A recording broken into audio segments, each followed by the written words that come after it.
मंच पर विराजमान उत्तर प्रदेश सरकार में मंत्री आदरणीय दिनेश जी, भारतीय जनता पार्टी के सम्मानित जिला अध्यक्ष, भारतीय जनता पार्टी से जनता की सेवा में कार्यरत हमारे सभी कर्मठ विधायकगण, मंच पर आसीन एम्स रायबरेली के परिवार के मुखिया एवं एम्स रायबरेली के सभी विशिष्ट अतिथिगण और आज इस कार्यक्रम में पधारे रायबरेली और विशेषतः मेरी लोकसभा क्षेत्र अमेठी विधानसभा सलोन के सभी सम्मानित भाइयों को, स्नेही बहनों को इस मंच से मैं प्रणाम करती हूँ। आप सबका वंदन एवं अभिनंदन करती हूँ। हम सब आतुरता से इंतजार कर रहे हैं माननीय प्रधानमंत्री नरेंद्र भाई मोदी का, जो आज राष्ट्र भर में 5 एम्स और उसके साथ स्वास्थ्य की 25 राज्यों में लगभग 11,000 करोड़ की लागत से सेवाओं को समर्पित करने वाले हैं। इससे पहले कि प्रधानमंत्री जी वीडियो लिंक से हम सबके साथ जुड़े, मैं कामदारों के इस मंच को प्रणाम करते हुए एम्स रायबरेली के संदर्भ में नागरिकों के मध्य में 2-3 विषय रखना चाहती हूं। बघेल जी ने, स्वास्थ्य मंत्रालय ने नरेंद्र भाई मोदी के नेतृत्व में राष्ट्रव्यापी कार्यों का उल्लेख किया। उत्तर प्रदेश में यशस्वी मुख्यमंत्री जी के निर्देश अनुसार और उनके अथक प्रयासों से स्वास्थ्य की सेवाओं में कैसे सुधार आया उसका भी वर्णन किया। लेकिन नामदार और कामदार में फर्क क्या होता है, ये एम्स रायबरेली उसका उत्तम उदाहरण है।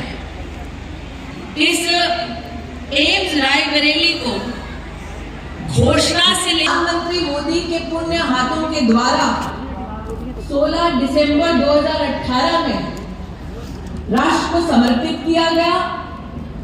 900 करोड़ की लागत लगी और आज मैं एम्स रायबरेली परिवार को विशेष रूप से आभार व्यक्त करती हूँ कि आपके प्रयासों की वजह से हर वर्ष एम्स रायबरेली में अब पैथोलॉजी के लैब में 1,30,000 टेस्ट होते हैं। आपकी ब्लड बैंक की सुविधा सालाना 35,000 नागरिकों को उपलब्ध होती है। आपकी बायोकेमिस्ट्री लैब के माध्यम से सालाना 12 लाख टेस्ट मात्र आप इस परिसर के माध्यम से उत्तर प्रदेश की जनता को कर देते हैं और मासिक में 800 से 900 सर्जरीज, ऐसा मुझे ज्ञात हुआ है, आप जनता को यहाँ पर सेवा देते हैं। ये बात मात्र सेवा या इंफ्रास्ट्रक्चर से संबंधित नहीं है। मैं उस लोकसभा क्षेत्र की प्रतिनिधि हूं जहां पर वर्षों वर्ष एक नामदार ने जनता का वोट लिया, लेकिन वोट के एवज में सेवा नहीं दी। आज मैं उत्तर प्रदेश सरकार और भारत सरकार का विशेष आभार व्यक्त करती हूं अमेठी की सांसद के नाते।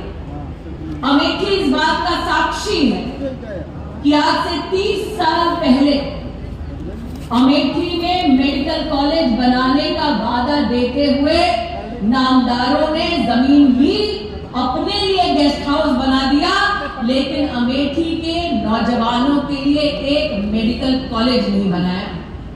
मैं विशेष रूप से माननीय प्रधानमंत्री और माननीय मुख्यमंत्री जी का आभार व्यक्त करती हूं कि जो 30 साल में ना हो सका वो आपने मात्र मेरे कार्यकाल में 3 माह में ही आग्रह कर पूरे पेपर वर्क को करने के बाद मेडिकल कॉलेज अमेठी के इतिहास में पहली बार खोला।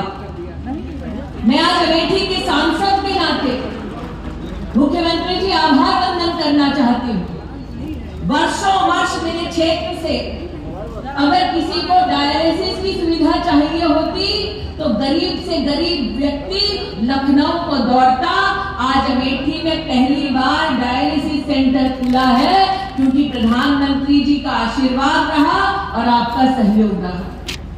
मैं आज आभार वंदन करना चाहती हूँ। अमेठी लोकसभा क्षेत्र में सीटी स्कैन मशीन की सुविधा अगर उपलब्ध करानी होती तो या तो लोग लखनऊ जाते या दिल्ली। आज अमेठी की हकीकत ये है कि हमें 200 बेड का अस्पताल भी मिला, ट्रॉमा सेंटर भी मिला, ब्लड बैंक भी मिला, नरेंद्र मोदी और योगी आदित्यनाथ जी के नेतृत्व में। आज बघेल जी ने यहाँ पर मेडिकल कॉलेजेस की बात की। भारत के स्वतंत्र इतिहास में जब तक कांग्रेस रही तब तक 380 मेडिकल कॉलेज दिए गए।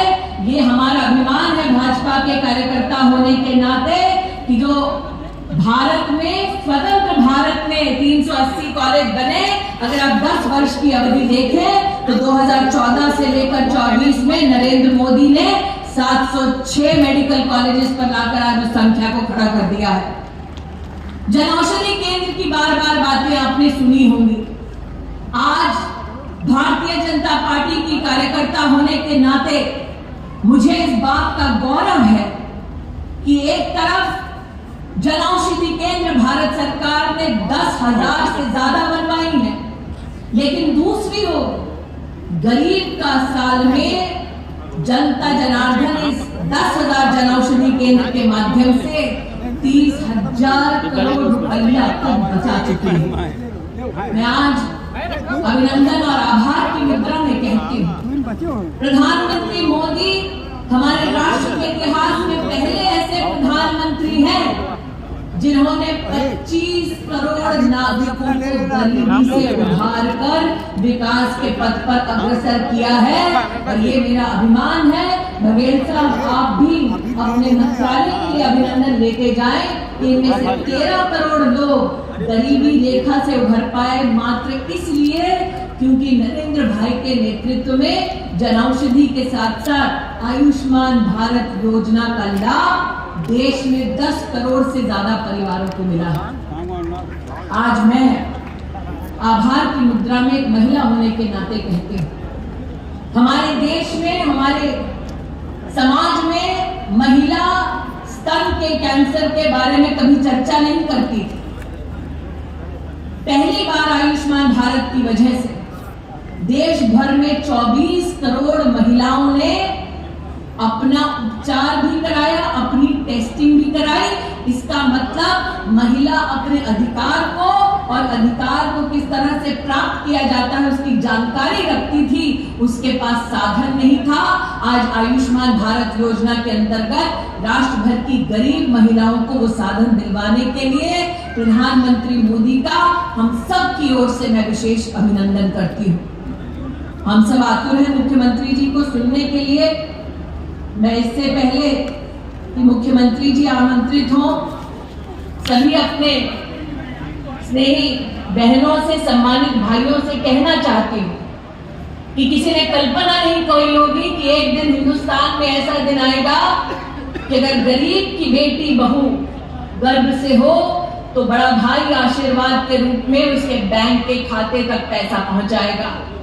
आज प्रधानमंत्री मातृ वंदना योजना के अंतर्गत देश में 3 करोड़ 50 लाख गरीब बेटियों को किसी की